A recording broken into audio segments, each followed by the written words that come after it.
ke belum? Mic dah on. Tik tik tik. Test test test. 1 2 test 1 2 test 1 2. Dah nampak mangsa, dah nampak mangsa. Abang. Tak boleh. Sayu. Dia tak nak. Apa kata Hijabista kali ni? Special sikit. Kita di tengah-tengah KL ni, kita nak tanya soalan. Soalan wow ya. Gaji cukup ke nak bayar zakat? Kalau macam saya mungkin akan jawab macam tunggu kaya sikit lah baru saya bayar zakat. Tapi itu jawapan Bella lah. Jangan tiru jawapan Bella, okey? Apa kata kita terjah warganet sekarang? Let's go.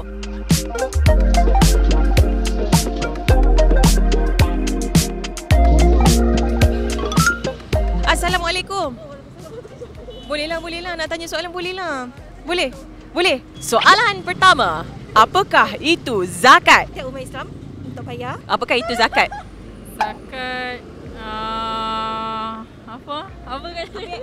Mana Haji tanya kawan? Tahu tak zakat tu apa? Zakat tu macam setiap Muslim kena keluarkan. Tapi kalau saya selalu bayar zakat time bulan puasa je. Apa yang saya tahu, zakat tu kita sebagai umat Islam wajiblah kita bayar zakat. Zakat tu macam keluarkan harta untuk apa? Bersihkan harta tu lah. Zakat ni untuk Muslim bayar untuk membantu orang yang kesusahan lah. Confirm. Zakat tu macam memberikan sumbangan kepada golongan yang memerlukan oleh seorang yang beragama Islam. Saya tak tahu sangat sebenarnya, tapi saya tahu diorang bayar masa bulan puasa lah, untuk kurangkan payment LHDN kot. Itu betul juga bayar zakat ke tak tahu ni? Bayar kot. Bayar. Bayar kot. Zakat terdiri daripada berapa jenis zakat? Saya rasa 2, tapi yang saya selalu buat yang masa bulan puasa je. Untuk pandangan seorang non-Muslim, you rasa berbaloi ke tidak bayar zakat? Memang berbaloi lah. Kenapa? Sebab dia boleh tolong orang yang miskin kan, sebab kita kaya.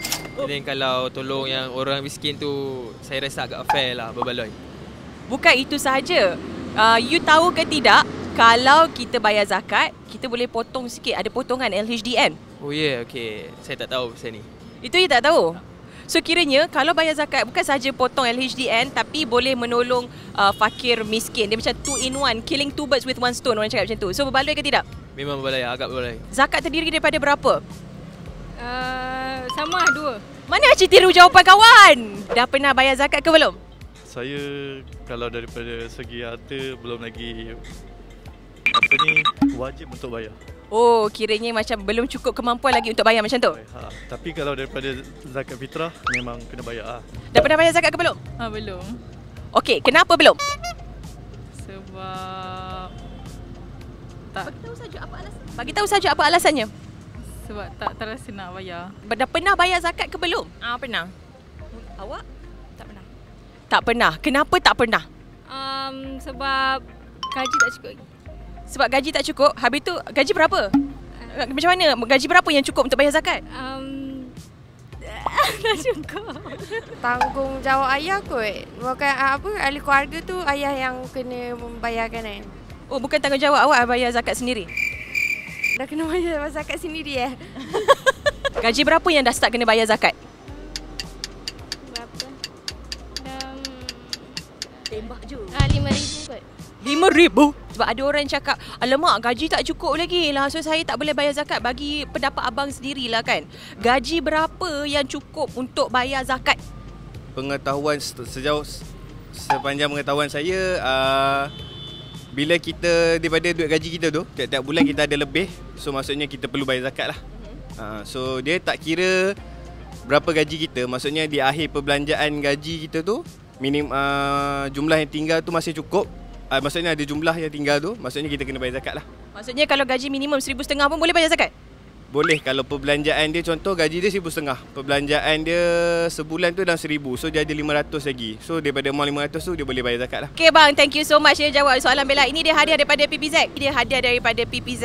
Ini dia, kita ada hadiah daripada PPZ, Pusat Pungutan Zakat. Selamat menyambut bulan Ramadan. Okay, ini dia hadiah daripada PPZ. Selamat menyambut bulan Ramadan, dek. Thank you so much ya jawab soalan-soalan zakat kita. Ini adalah hadiah daripada PPZ. Thank you so much. Ini dia hadiah daripada PPZ sebab you menjawab soalan dengan cemerlang. Thank you so much. Ini dia hadiah daripada PPZ untuk awak. Selamat menyambut bulan Ramadan. Thank you.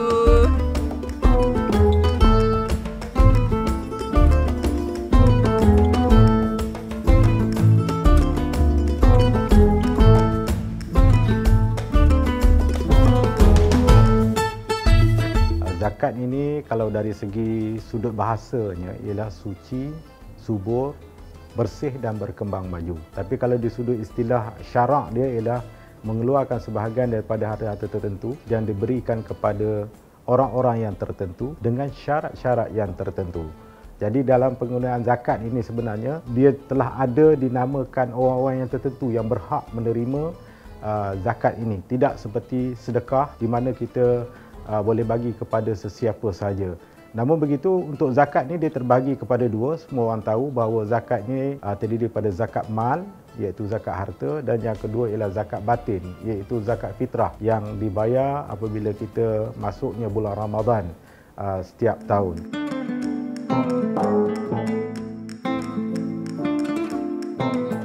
Kita sebenarnya di Malaysia ni satu-satunya negara yang boleh memberi rebate cukai kepada pembayar-pembayar zakat. Maksud rebate ni ialah mendapat tolakan 100% daripada jumlah zakat yang kita bayar tu, kita boleh tolak daripada cukai pendapatan kita.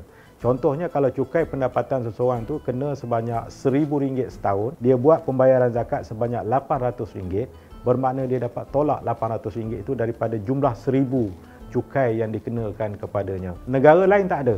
Sebab itu saya kata orang yang tidak menunaikan zakat ini dalam masa yang sama dia dikenakan cukai, dia rugi kalau dia tidak membuat pembayaran zakat sebab dia dapat tolakan. Orang yang membayar zakat ini, terutama yang membayar melalui PPZ Mawib ni, mereka semuanya dilindungi oleh kafalah mazaki. Kafalah mazaki ini maksudnya ialah khairat kematian sehingga RM3,000 bagi pembayar-pembayar zakat di PPZ Mawib. Kita ada skim wakalah di mana kita mengembalikan semula sebahagian daripada wang zakat yang dibayar, ada amount tertentu yang kita syaratkan untuk mereka agihkan sendiri kepada masyarakat Islam. Kerana dia boleh terus cari asnaf-asnaf dan dia boleh terus agihkan zakat ini kepada asnaf-asnaf yang terlibat.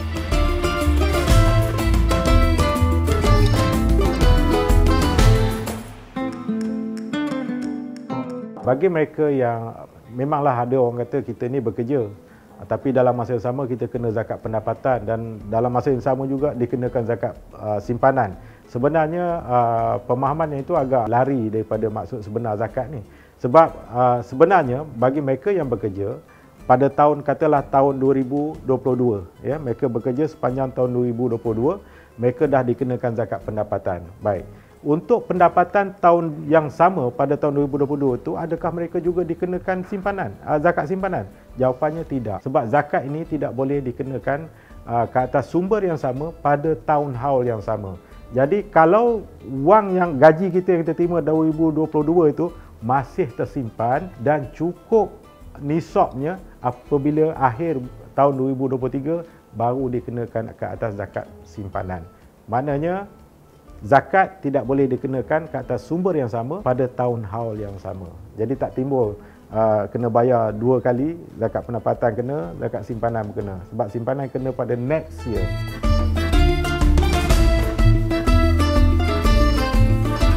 Dia sebenarnya bukan kepada kaum Hawa saja. Kaum Adam pun sekiranya dah bekerja, kita kena semak gaji kita sama ada mencukupi syarat-syarat zakat ataupun tidak. Sebab zakat ini kita tak boleh main-main. Sebab zakat ini adalah merupakan satu daripada rukun seperti mana saya sebut daripada awal tadi. Dan sekiranya kita tidak membuat pembayaran tersebut, percayalah Allah tarik dengan cara lain. Sebab ini, zakat ini adalah hak Allah, bukan hak kita. Kena ingat, 100% daripada gaji yang kita terima itu, hanya 97.5% sahaja yang kita boleh belanja untuk diri kita. 2.5% itu adalah hak asnaf-asnaf yang ada disebut di dalam Al-Quran. Jadi kita kena keluarkan 2.5%. Sebab kalau kita ambil juga, kita tak buat pembayaran zakat, bermakna kita mengambil hak orang lain dan kita memakan hak orang lain. Jadi itu pesanan saya, kira dulu, jangan terus buat andaian mengatakan kita tidak dikenakan zakat. Untuk tahun ini, kita memperkenalkan ada beberapa kategori pembayaran zakat fitrah. Yang pertamanya, boleh buat pembayaran secara online. Yang kedua, boleh bayar melalui amil-amil fitrah yang dilantik oleh PPZ yang bertugas di masjid-masjid atau surau ataupun di pejabat-pejabat yang kita lantik. Bagi mereka yang nak bayar melalui amil-amil fitrah ni juga boleh menggunakan kaedah QR code bagi memudahkan pembayaran zakat mereka. Rebutlah peluang. Kita boleh pilih saluran mana yang kita nak bayar, sama ada nak bayar secara online boleh dan nak bayar secara fizikal berdepan dengan amil-amil pun boleh, ataupun boleh membuat bayaran melalui QR code yang ditawarkan oleh amil-amil fitrah yang kita lantik. Sebenarnya kita membayar zakat ini adalah manifestasi daripada rasa syukur kita terhadap harta-harta yang dititipkan oleh Allah kepada kita. Soal sedikit atau banyak ini agak subjektif. Ada orang gaji 8,000 tapi dia merasakan sikit. Ada orang yang gaji dia 3,000 tapi dia rasa cukup untuk dia menunaikan ibadah. Namun begitu, zakat ini adalah merupakan salah satu cara bagaimana kita nak menunjukkan rasa syukur kita kepada Allah SWT. Kalau sikit ada caranya. Kalau banyak, apatah lagi. Ya, kalau sikit contohnya ya, kalau seorang yang punya gaji 3,000, dia merasakan bahawa gaji yang diterima itu tak cukup. Kalau ikut pengiraan zakat ini, sepatutnya mungkin dia kena zakat tak banyak. Jadi apa kiranya kalau dia buat potongan zakat sebanyak RM10 ke satu bulan, RM10 is nothing. Sikit. Tapi ini sudah cukup untuk menunjukkan rasa syukur kita kepada Allah. Kalau yang banyak, apatah lagi lah, mereka perlu menunai dengan kadar yang telah pun dikira ataupun yang telah pun ditetapkan. Tapi bagi yang sedikit, saya kira jangan rasa macam kita terlepas daripada menunaikan. Sebab saya berpegang pada satu konsep. Ya. Sekiranya seseorang itu dikenakan zakat, dia hendaklah bersyukur pada Allah kerana dia dipilih menjadi hamba-hambanya yang dapat menunaikan ibadah zakat ini. Sebab ibadah zakat ini wajib, termasuk dalam rukun. Mana kita bersyukur kita dapat melaksanakan salah satu daripada rukun Islam yang 5. Bagi mereka yang tidak mempunyai pendapatan ataupun yang kurang pendapatan, hendaklah dia berusaha sedaya upaya yang mungkin bagi membolehkan dia menunaikan zakat pada tahun tersebut. Jadi, kalau sikit, buat cara sikitlah. Mana kalau katalah sikit, takkan RM10 kita tak boleh bayar satu bulan. Untuk manfaat kepada asnaf-asnaf yang sepatutnya menerima wang zakat yang kita bayar tersebut. Macam mana tadi penerangan daripada Ketua Pegawai Eksekutif PPZ Mawib Tuan Haji Abdul Hakim Amir Osman. Mudah je kan sebenarnya kan. Tak kisahlah siapa kita tua ke, kita muda ke, kalau kita dah berkemampuan memang wajib untuk kita lunaskan zakat. Tepuk dada, tanya selera. Nak bayar ke tak bayar? Nak bayar ke tak bayar? Macam tu. Sekian sahaja daripada Apa Kata Hijabista. Selamat menunaikan ibadah berpuasa dan selamat menyambut Hari Raya Aidilfitri. Assalamualaikum.